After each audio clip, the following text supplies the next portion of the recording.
What if the opportunities you dream about that you think are a pipe dream, the book deals, the grants, the keynotes, the fellowships, what if they're not out of reach? Because they're not out of reach for the other people getting them.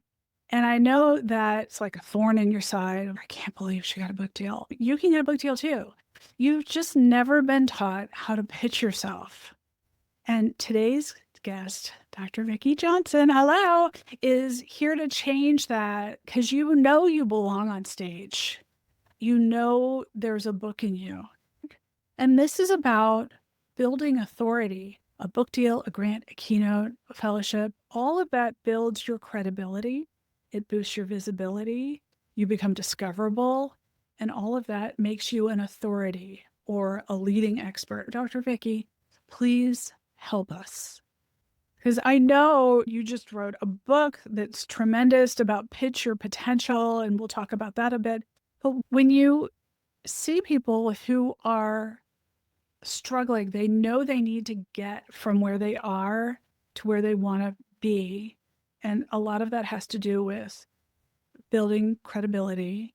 What is a mistake that everybody makes, especially with people who think it starts with social media metrics? Yes, this is a good question. I think what I have seen throughout my career and working with lots and lots of people who are pursuing really competitive opportunities is that the reframing of what it is that you need to put forward in your pitch. We tend to spend a lot of time focusing on how do we summarize and express what we've done in the past and spend very little time storytelling about the future. So what I talk about in my book is how to tell that story of the future, which is your potential. What are the things that you can achieve if you were selected for this opportunity? And how is this opportunity aligned with your personal mission, which is a mission to solve a problem experienced by others? And so if you reframe it as storytelling of the future, that's something anybody can do. Yeah. So it's not start out like, oh, I guess I need to post more on LinkedIn, or I'm going to do a series of videos for Instagram Reels. It's not that. It's where do you see yourself serving, and where are those people you serve? I imagine that the people that listen to your podcast and are doing this kind of work, they want to write books, they want to speak, they want to do truly exceptional things. It is driven by a desire to help other people. There is some sort of mission there. Whatever your message is, you're trying to get it out to other people and share it. And maybe you have a real talent at how you teach your practices, your approaches, and helping other people unlock ways that they can be successful. So that's a great place to start.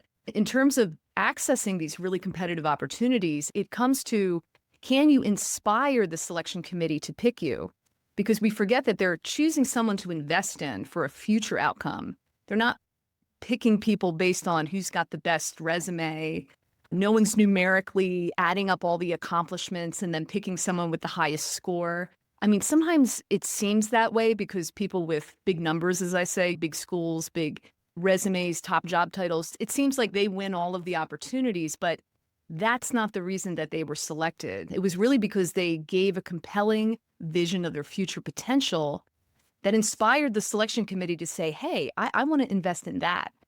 And so getting really good at telling that story of what you're going to do in the future, using evidence of your accomplishments in the past to back up your story, is how you really can change the game. So if you're someone who's faced rejections, or you're saying, why is this person selected and not me?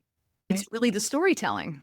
It happens when someone sees someone they appear, a colleague, on a stage that they're like, wait, I trained them in their job. Why am I not up there? And that's because you're not in a union. Like, you don't get to go first, and that you don't get to go in sequence. It's, did someone make a decision and you didn't make that decision? You didn't step forward. You didn't take the steps that Dr. Vicki, you're sharing now.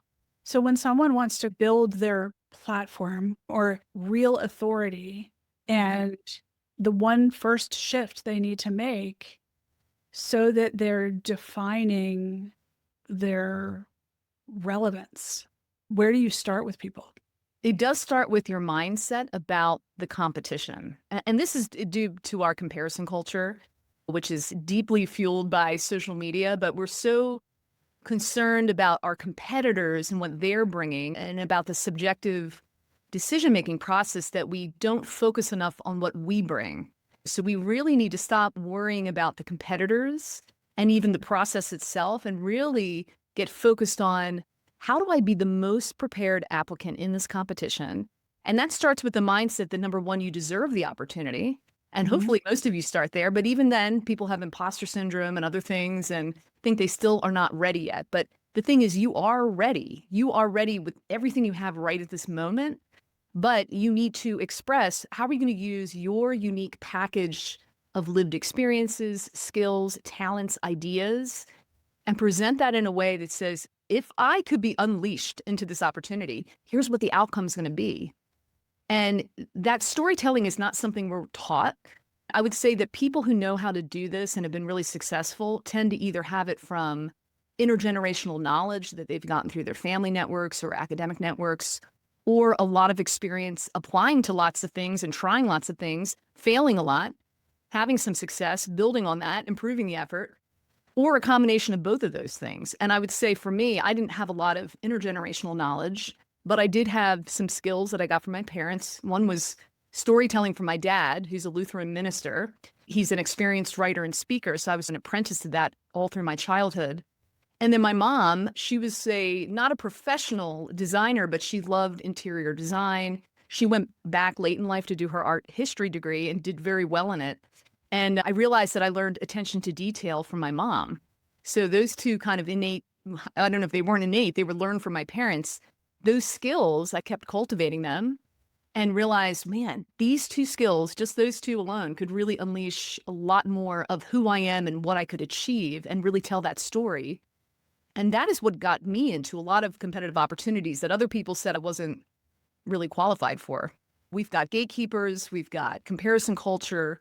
We have a lot of messaging in society that tells us, hey, oh, you've got a big goal. Be prepared for disappointment because there's a lot of competition and look what you're up against. I got that at every level of my career. I was applying to college. As I was leaving a college, applying to professional fellowships.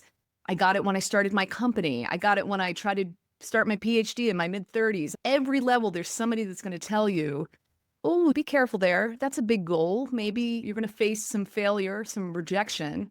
And I just said, so what? Maybe I will, but maybe I won't. That's the attitude we should have. You can go bolder and you don't have to earn it in someone else's eyes.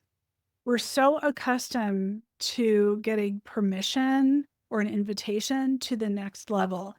But there's something about the people you serve and you work with and the readers of your book who they still are living that. They're probably not entrepreneurs, but you are entrepreneurial in your heart because you know you're in charge of your career, not just the job that you're in. Everything that you help people do with going for like a dream job or even beyond that, becoming a speaker and still keeping your job, and is really about building a bigger future for yourself, knowing that you have more and you can give more, but you're the one who has to pitch yourself.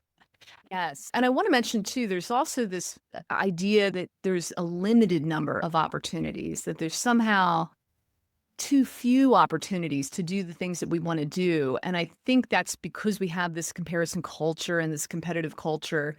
I think it's untrue. I think there is an endless number of opportunities to take your career to the next level, to take your education to the next level, to make an impact. You can do it through someone else's opportunity, a university, an employer, a conference gives you the opportunity. You can also make your own opportunities. I talk about being a speaker to my own audience, which is much more accessible to me, building an audience and then speaking to them versus hoping that someone will let me speak at their conference and getting that permission to be there. up against all the other factors. I think we reach a stage early in our careers, we have to apply to things and learn the landscape and how to be competitive. At a certain point in our careers, we have to start creating opportunities for ourselves. And I think that if we try hard in our early career to go after things, experience failure, experience success, then we'll have more confidence to create those opportunities when we reach that mid-career stage, when it's time to really do it ourselves. Yeah, that's the thing. You have to be in charge of that and know that early that this is a speedway and you get to decide what your speed is and where you go. And at some point, you're going to become the leader. You're not learning from anyone, and no one else is saying, so the promotion that you get is possible as this, because you're already at the tippity top. Maybe you're keynoting an industry conference. To be a paid speaker, you need to speak to people who are not your peers.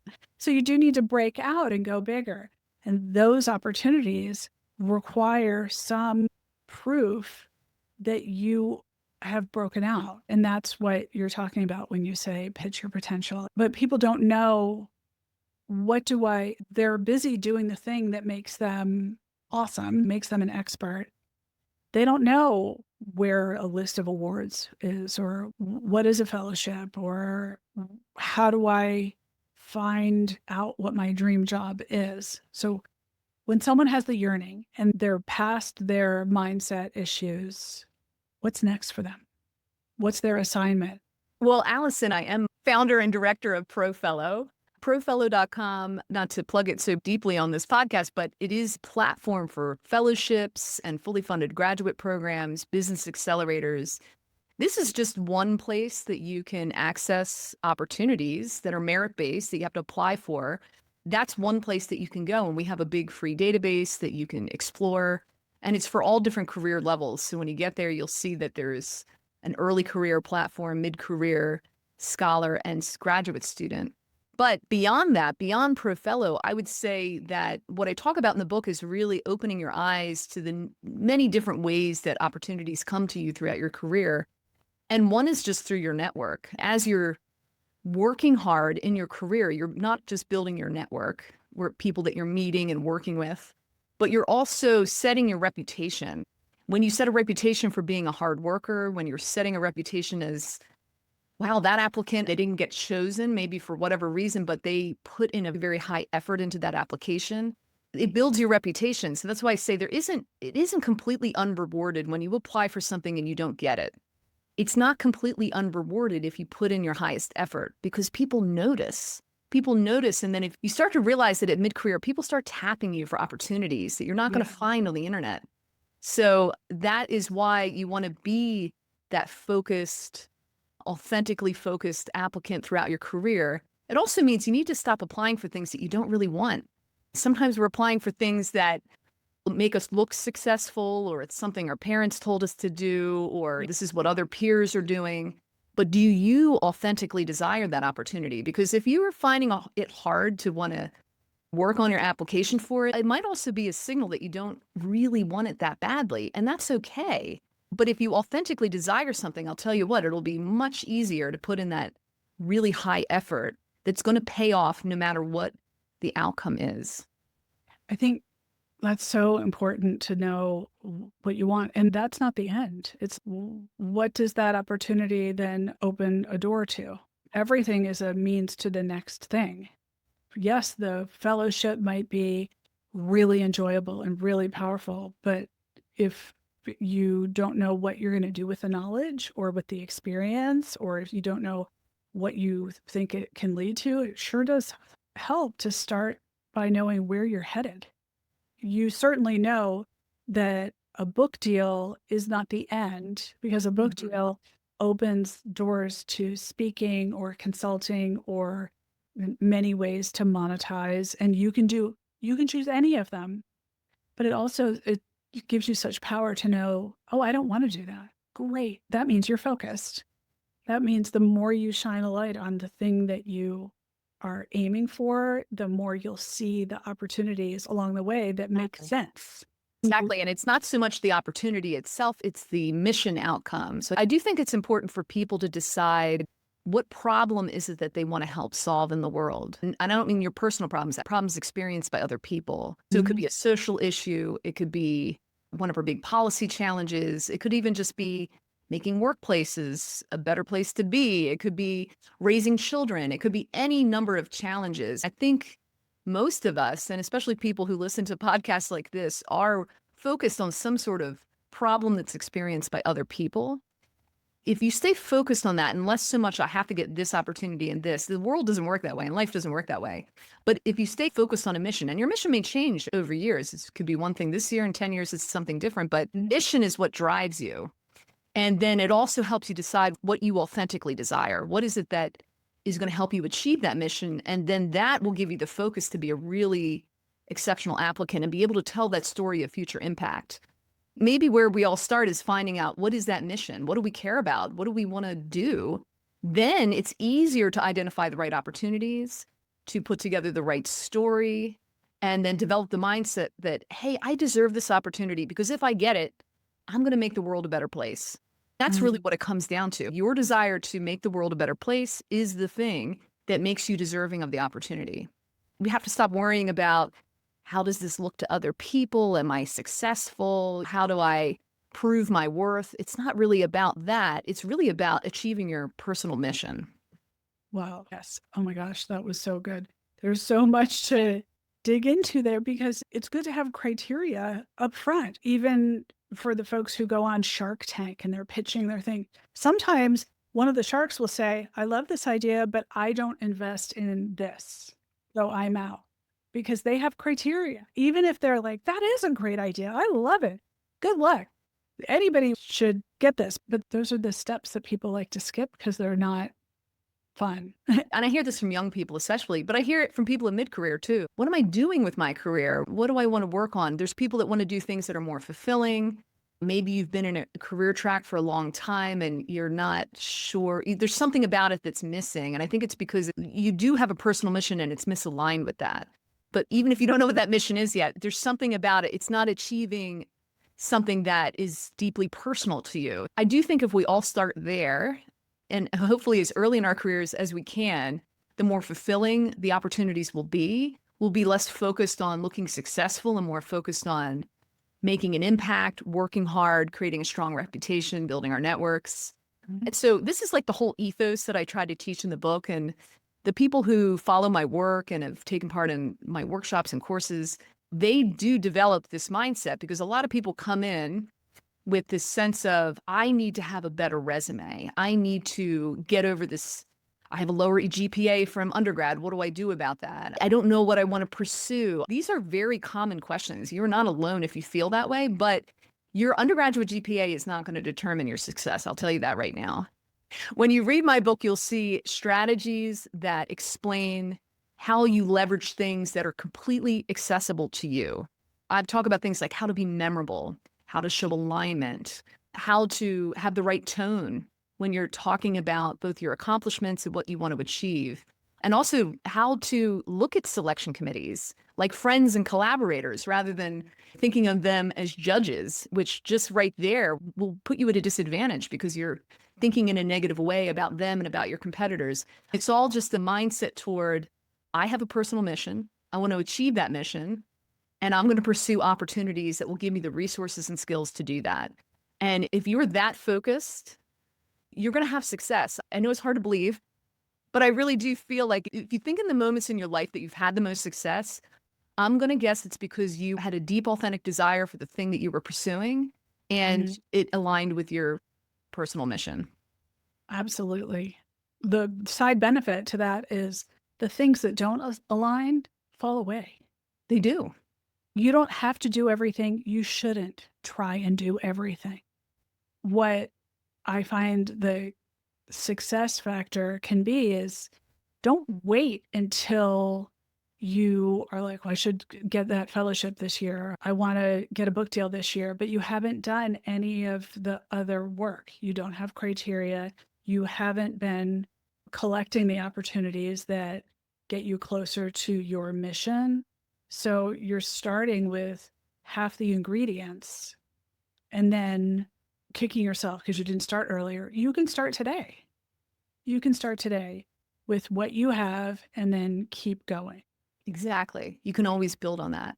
And actually, Allison, I would ask you if someone wants to write a book and they're struggling to get a book deal from a traditional publisher, I would question, like, what is the outcome? Is it the mission to get this work out to the world so you can impact people, or is the mission just to get the book deal because it looks prestigious and meets those? I don't know. What Yeah. would you say to someone who's really struggling? They're spinning their wheels for months or years trying to get that deal to get this book out into the world. Usually the person who has struggled for years feels like they have all this wisdom they want to dump into a book, and they feel a sense of responsibility that they have all this knowledge that only becomes wisdom when they pass it on. And yes, that is necessary, but if you hold it all in until it's a book, you're missing the opportunity to contribute to media, to speak on panels, things that you can do from your office. But if you wait until you're like, wow, I really want this book, why is it not selling? It's not selling because you haven't shown that you are visible to the people who will buy the book.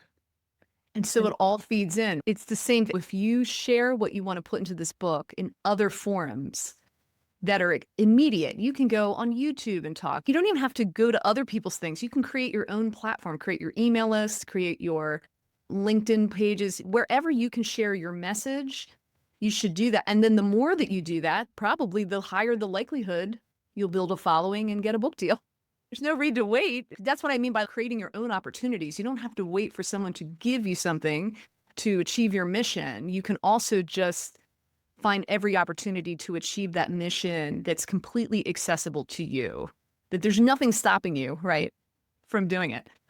Often that person is feeling overwhelmed because there are so many ways. Choose one way you're going to share. If it's LinkedIn, be there, because LinkedIn has many ways, but at least 4 ways that they show your content to people who don't already follow you. And if you don't know what those are, I'll tell you in a second. LinkedIn is not a social platform. It is a search engine. People are looking for solutions and information. If you're curating insight for them, freaking awesome. Do it. The 4 ways are: you can have a LinkedIn newsletter. You can host a LinkedIn event free. You can comment and add commentary to one of the trending news pieces that are on the upper right-hand column. The short videos are also shared to people who don't know you and have never heard of you. You certainly, to get a book deal with a traditional publisher, or even for your book, your hybrid book to be a success, you can't be a stranger to the people who will buy your book. You can't come out of the woods and be like, it's here now, because nobody's waiting for you. They have to know you. And the book is one way for them to get your insight. But the other ways are 200-word LinkedIn newsletter. Do that once a week. And the other thing I tell people is that LinkedIn is an extremely powerful platform for getting opportunities, not because it has a job board and people are posting jobs. That's neither here nor there. It's because when you connect with people on LinkedIn, it then unlocks their networks. I just did a LinkedIn post a week or 2 ago about where I calculated approximately how many mutual connection or people that I could be mutually connected to for an introduction or referral. It was over 5.7 million people, because I have 7,700 first LinkedIn connections that I've built over many years, which means, and those people have on average 750 connections. Some have many more. So it's probably over 10 million, but conservatively, 5.7 million people. For me, I've found LinkedIn to be an extremely powerful tool to stand out in these very competitive spheres where we're looking to get book deals and jobs and leadership opportunities. You've got to really leverage that human network. And that's one of the things I talk about in the book, is leveraging the things that are available to you. And that, again, like you said, it's free. It's free. Connect with everybody you know. You want to be the person that just takes it to the next level, narrow down to the things you really want, get focused on your mission, and then figure out, how do I give myself an edge by really doing those extra things. Because what you were talking about with LinkedIn is giving yourself an edge. Pick a channel, like you said, above and beyond on that one approach. Don't half do it. Go above and beyond. That's when you start to see results, is when you get really focused and go the extra mile. And you can do it. You're not seeing a bunch of other special people achieve something that's not available to you. Decide to do it. Your headline under your name on LinkedIn should absolutely be the value that you bring to the world, not your job title. We want to know what good result happens from you doing the thing that you do. Which makes it so much easier to pitch yourself to these opportunities that you help people find and achieve. So where can people find you, Dr. Vicki? Oh, yes. First, check out ProFellow.com, because that's our web platform where we have a big database of opportunities. You can also find me at drvickijohnson.com. And of course, I'm on LinkedIn. If you're listening to this podcast, I'd love to connect. Believe me, this is not a one-woman show over here. It's really a whole effort of people throughout my life that helped me get to where I am. I love helping people tell their story, not because of the outcome of the opportunity, but because it unlocks a whole new level of confidence and it unleashes their impact on others. And so I want to unleash that in every single person. I don't want them to be held back by fear that they can't do it, by this idea that it's too competitive to try. We support each other in the amazing diversity of this network of people that are pursuing fellowships and graduate study and research technology. You're going to want to be a part of it. So everyone, please come to ProFellow and find me. And every time you see someone in a network like that succeed, you feel like you had a part in it. Not just you, Dr. Vicki, but like when you're a member of something like that, their achievement splashes on you a little. Oh, it's deeply fulfilling. Every mentee is a mentor in training. Everything you're doing now is in service of someone else. And Dr. Vicki, I'm so happy to have you here.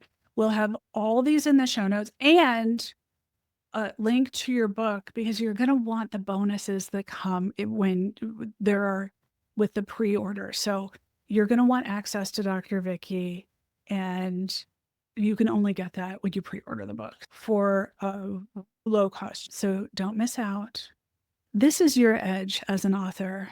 You have to lean in, and that's why we're here. I hope that you'll share this with someone who needs this message and needs these opportunities. So stop what you're doing, pull over if you're driving, and share this episode with someone.